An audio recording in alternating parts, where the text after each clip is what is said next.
ನಮಸ್ತೆ.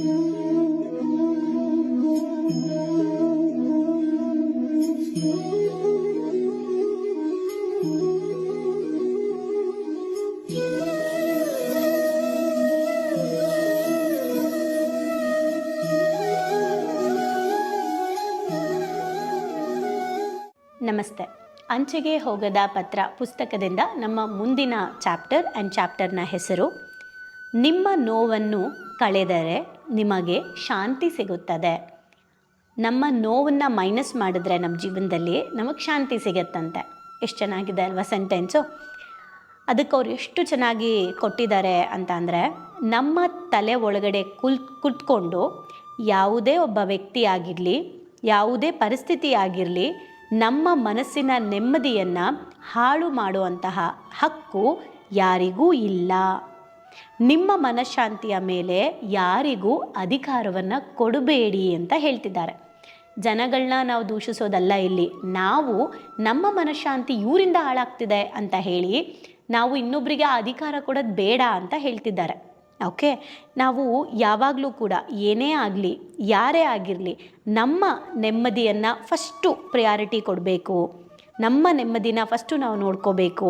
ನಮ್ಮ ಮನಸ್ಸು ಮತ್ತು ಹೃದಯ ಶಾಂತಿಯ ನೆಲೆಯಾಗಿರಬೇಕೇ ಹೊರತು ನಮ್ಮ ಮನಸ್ಸು ಯಾರ್ದೋ ಅಥವಾ ಯಾವುದೋ ವಿಷಯದ ನೆಲೆಯಾಗಿರಬಾರ್ದು. ಎಲ್ಲದಕ್ಕಿಂತ ಮಿಗಿಲು ನಿಮ್ಮ ನೆಮ್ಮದಿ ಅಂತ ಹೇಳ್ತಿದ್ದಾರೆ. ಸ್ಪೆಷಲಿ ಭಾವನಾತ್ಮಕವಾಗಿ ನೆಮ್ಮದಿ ಇರೋದು ಅಂತ ಹೇಳ್ತಾ ಇದ್ದಾರೆ. ನಮ್ಮನ್ನು ಕೆಣಕೋ ಅಂಥ ವಿಷಯಗಳಿಂದ ನಾವು ಮುಕ್ತರಾಗಬೇಕು. ಅದನ್ನು ನಾವು ನಮ್ಮಿಂದ ದೂರ ಕಳಿಸ್ಬೇಕು. ಅದು ವಿಷಯ ಆಗಿರಲಿ, ಪರಿಸ್ಥಿತಿ ಆಗಿರಲಿ, ಅಥವಾ ವ್ಯಕ್ತಿ ಆಗಿರಲಿ, ನಾವು ಅವ್ರನ್ನ ನಮ್ಮ ಜೀವನದಿಂದ ದೂರ ಇಡಬೇಕು. ಯಾಕಂದರೆ ನಿಮ್ಮ ಶಾಂತಿಯೇ ಎಲ್ಲಕ್ಕೂ ಮೇಲು ಅಂತ ಹೇಳ್ತಾ ಇದ್ದಾರೆ. ನೀವು ಒಳ್ಳೆ ಪರಿಮಳ ಬರುವಂತಹ ಹೂವಿನ ಬುಟ್ಟಿ ಆಗ್ತಿರೋ ಅಥವಾ ಹುಳಿ ತುಂಬಿದ ಬುಟ್ಟಿ ಆಗ್ತಿರೋ ನೀವೇ ಯೋಚನೆ ಮಾಡಬೇಕು. ಹುಳಿ ತುಂಬಿದ ಬುಟ್ಟಿ ನೀವಾದರೆ ನಿಮ್ಮ ಜೀವನನ ಅದು ಹಾಳು ಮಾಡುತ್ತೆ. ನಿಮ್ಮ ಜೀವನನ ನೀವೇ ಹಾಳು ಮಾಡ್ಕೊಳ್ತೀರಾ ಅಂತ ಹೇಳ್ತಾ ಇದ್ದಾರೆ. ಸೊ ಜನರು ಅವರ ಅಜ್ಞಾನದಿಂದ ನಿಮಗೆ ನೋವು ಮಾಡ್ತಾ ಇದ್ದಾರೆ, ಓಕೆ. ಆದರೆ ಅವರ ಅಜ್ಞಾನದಿಂದ ನನಗೆ ನೋವು ಮಾಡ್ತಾ ಇದ್ದಾರೆ ಅಂತ ನನ್ನ ಅಜ್ಞಾನದಿಂದ ಅದನ್ನು ಸ್ವೀಕರಿಸಿ ನಾನು ನೋವನ್ನು ಅನುಭವಿಸ್ತಾ ಇರ್ತೀನಿ ಅಂತ ಹೇಳ್ತಾ ಇದ್ದಾರೆ. ನೆಕ್ಸ್ಟ್ ಒಂದು ಒಳ್ಳೆ ಪಾಯಿಂಟ್ ಕೊಟ್ಟಿದ್ದಾರೆ. ಅದೇನು ಗೊತ್ತಾ? ದ್ವೇಷ, ನಮ್ಮನ್ನು ಯಾರೋ ದ್ವೇಷ ಮಾಡ್ತಾ ಇರ್ತಾರೆ, ನಾವು ಯಾರನ್ನೋ ದ್ವೇಷ ಮಾಡ್ತಾ ಇರ್ತೀವಿ ಅಂತ ಅಂದ್ಕೊಳ್ಳಿ. ಜಸ್ಟ್ ನಿಮ್ಗೆ ಒಂದು ಸೆಕೆಂಡ್ ಯೋಚನೆ ಮಾಡಿ, ನಿಮಗೆ ಯಾರು ಕಂಡ್ರೆ ಆಗಲ್ಲ, ಯಾರೋ ನಿಮ್ಮ ಫ್ರೆಂಡ್ಸು, ನಿಮ್ಮ ವಾರ್ಗಿತ್ತಿ, ನಿಮ್ಮ ಅತ್ತೆನೋ ಸೊಸೆನೋ, ಮಕ್ಕಳು, ತಂದೆ ತಾಯಿನೋ, ಅತ್ತೆ ಮಾವನೋ, ನಿಮ್ಮ ಬಾಸ, ನಿಮ್ಮ ಎಂಪ್ಲಾಯ, ಯಾರು ಯೋಚನೆ ಮಾಡಿ ನಿಮಗೆ ಜಾಸ್ತಿ ನೀವು ಜಾಸ್ತಿ ಹೇಟ್ ಮಾಡೋ ಅಂಥವ್ರು. ಓಕೆ, ಇಲ್ಲವ್ರು ಏನು ಹೇಳ್ತಿದ್ದಾರೆ ಅಂದರೆ, ದ್ವೇಷ ಮಾಡೋರು ಪ್ಲಸ್ ದ್ವೇಷ ಮಾಡಿಸ್ಕೊಳ್ಳೋರು, ಇವರಿಬ್ಬರಲ್ಲಿ ಯಾರು ಜಾಸ್ತಿ ನೋವಲ್ಲಿರ್ತಾರೆ ಅಂದರೆ ದ್ವೇಷ ಮಾಡೋರು ಜಾಸ್ತಿ ನೋವಲ್ಲಿರ್ತಾರಂತ. ದ್ವೇಷ ನಮ್ಮನ್ನು ಯಾರೋ ದ್ವೇಷ ಮಾಡ್ತಿರ್ತಾರಲ್ಲ, ನಮ್ಮನ್ನು ದ್ವೇಷ ಮಾಡ್ತಾ ಇರ್ತಾರಲ್ವ, ನಮಗೇನು ಪ್ರಾಬ್ಲಮ್ ಇಲ್ಲ, ನಮಗೇನು ನೋವಿರಲ್ಲ, ಹೆಚ್ಚು ನೋವಿರಲ್ಲ.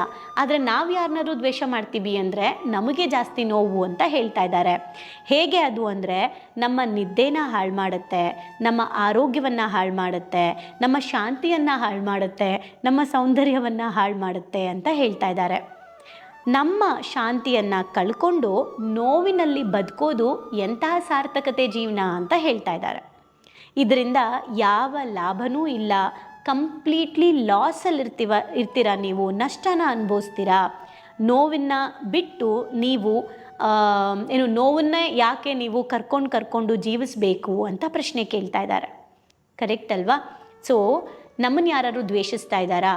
ಓಕೆ, ನಮ್ಮನ್ನು ಯಾರೋ ದ್ವೇಷಿಸ್ತಾ ಇದ್ದಾರೆ, ನಾವು ಅದೇನಂತಾರೆ, ಆ ವ್ಯಕ್ತಿ ಬಂದಾಗಲೋ, ಆ ವಿಚಾರ ಬಂದಾಗಲೋ ನಮಗೆ ನೆನಪಿಗೆ ಬರುತ್ತೆ. ಆದರೆ ನೀವು ಯಾರನ್ನಾರು ದ್ವೇಷಿಸ್ತಾ ಇದ್ದರೆ ನೀವು ಫಸ್ಟು ಥಿಂಕ್ ಮಾಡೋದೇ ಆ ವ್ಯಕ್ತಿ ಬಗ್ಗೆ. ಎದ್ದ ತಕ್ಷಣ ಥಿಂಕ್ ಮಾಡೋದ್ರಿಂದ ಹಿಡಿದು ರಾತ್ರಿ ಮಲಗಬೇಕಾದ್ರೂ ಥಿಂಕ್ ಮಾಡೋದು ಅದೇ ವ್ಯಕ್ತಿ ಬಗ್ಗೆ. ಆ ವ್ಯಕ್ತಿ ಏನಾದರೂ ಪೋಸ್ಟ್ ಹಾಕಿದ್ರಾ, ಆ ವ್ಯಕ್ತಿ ಏನಾದರೂ ಸ್ಟೇಟಸ್ ಹಾಕಿದ್ರಾ, ಆ ವ್ಯಕ್ತಿ ಏನಾದರೂ ತೊಗೊಂಡ್ರಾ, ಆ ವ್ಯಕ್ತಿ ಚೆನ್ನಾಗಿದ್ದಾರಾ, ಅದು ಹೆಂಗೆ ಚೆನ್ನಾಗಿದ್ದಾರೆ, ಬರೀ ಇದನ್ನೇ ನೋಡ್ತಾ ಇರ್ತೀವಿ. ನಮ್ಮ ನೆಮ್ಮದಿನ ಹಾಳು ಮಾಡ್ಕೊಳ್ತಾ ಇರ್ತೀವಿ. ಆದರೆ ನಾವು ನೋಡ್ತಿರ್ತೀವಲ್ವಾ, ಆ ವ್ಯಕ್ತಿ ಅವ್ರ ಪಾಡಿಗವ್ರು ಚೆನ್ನಾಗೇ ಇರ್ತಾರೆ. ದ್ವೇಷದಿಂದ ಲಾಭ ಇಲ್ಲವೇ ಇಲ್ಲ. ದ್ವೇಷ ಅಂದರೆ ನಮಗೂ ಹೇಳಿದಾರಲ್ವ, ದ್ವೇಷ ಅಂದರೆ ಏನು? ಕೆಂಡ, ಬೆಂಕಿ ಕೆಂಡನ ನಾವೇ ನಮ್ಮ ಸೆರಗಿಗೆ ಕಟ್ಕೊಂಡು ಓಡಾಡ್ತಾ ಇರ್ತೀವಿ. ಆ್ಯಂಡ್ ದ್ವೇಷ ಅನ್ನೋದು ಹೇಗೆ ಅಂದರೆ, ನಮ್ಮ ಮನೆಯಲ್ಲಿ ನಾವು ಬೆಂಕಿನ ಹಚ್ಕೊಂಡು ಎದುರುಗಡೆ ಮನೆ ಯಾಕೆ ಸುಡ್ತಾ ಇಲ್ಲ ಅಂತ ನೋಡ್ತಾ ಇರ್ತೀವಿ. ದ್ವೇಷ ಅಂದರೆ ಏನು? ಹೊಟ್ಟೆಯಲ್ಲಿ ಬರ್ನಿಂಗ್ ಸೆನ್ಸೇಷನ್ ಆಗುತ್ತೆ ಅಲ್ವಾ, ಬರ್ನಿಂಗ್ ಆಗುತ್ತಲ್ವಾ. ಯಾರ ಹೊಟ್ಟೆಯಲ್ಲಿ?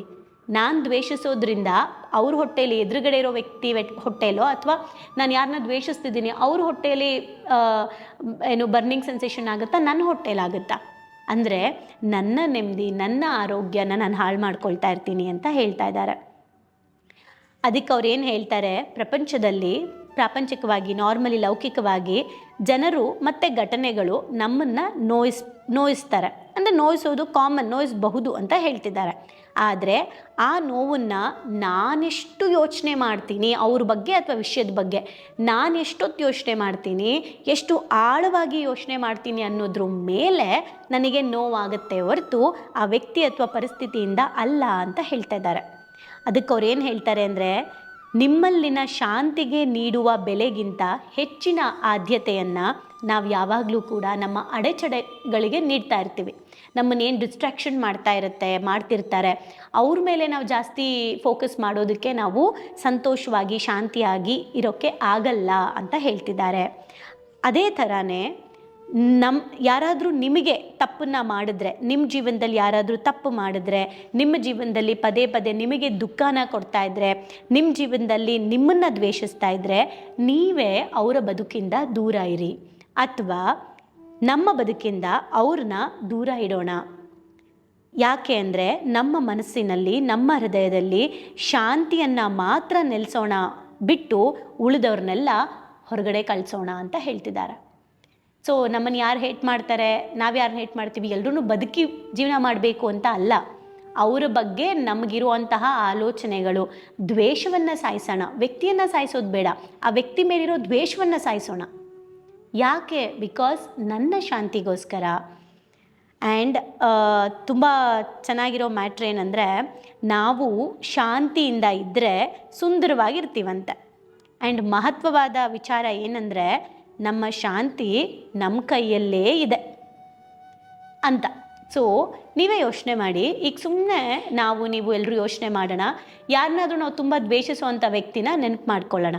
ಸುಮ್ಮನೆ ನೆನಪು ಮಾಡ್ಕೊಳ್ಳಿ, ಯಾರು ನಿಮಗೆ ತುಂಬ ಇರಿಟೇಟ್ ಮಾಡ್ತಾರೆ ಅಥವಾ ನೀವು ಯಾರನ್ನ ಹೇಟ್ ಮಾಡ್ತೀರಾ ನೆನಪು ಮಾಡ್ಕೊಳ್ಳಿ.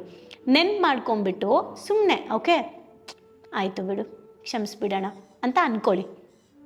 ಬಿಡು ಹೋಗಲಿ, ಎಷ್ಟು ದಿನ ಇರ್ತೀವಿ ಅಷ್ಟು ದಿನ ಆರಾಮಾಗಿರೋಣ, ಆಯಿತು ಏನಾದರೂ ಮಾಡಿರಲಿ ಬಿಡು, ನಿನ್ನ ಪಾಡಿಗೆ ನೀನು ನೆಮ್ಮದಿಯಾಗಿರು ಅಂತ ನೀವು ಅವ್ರನ್ನ ಕ್ಷಮಿಸ್ಬಿಡಿ.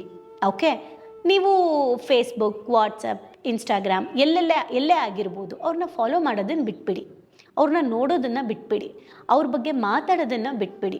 ಅವ್ರ ಬಗ್ಗೆ ಬೇರೆ ಯಾರು ಮಾತಾಡ್ತಾ ಇದ್ರು ಕೂಡ ಅದನ್ನು ಕೇಳಿಸ್ಕೊಳ್ಳೋಕ್ಕೂ ಹೋಗಬೇಡಿ.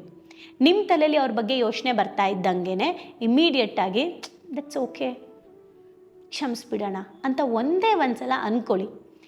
ನಿಮ್ಮ ಮನಸ್ಸು ಎಷ್ಟು ಹಗುರ ಆಗುತ್ತೆ, ನಿಮ್ಮ ಮನಸ್ಸು ಎಷ್ಟು ನೆಮ್ಮದಿಯಿಂದ ಇರುತ್ತೆ, ನಿಮ್ಮ ಮನಸ್ಸು ಎಷ್ಟು ಶಾಂತಿಯಿಂದ ಇರುತ್ತೆ ಅಂತ ನೀವು ಆ ಥರ ಮಾಡಿ ಆ ಫೀಲಿಂಗ್ನ ಅನುಭವಿಸಿ ನೋಡಿ. ಓಕೆನಾ? Thank you.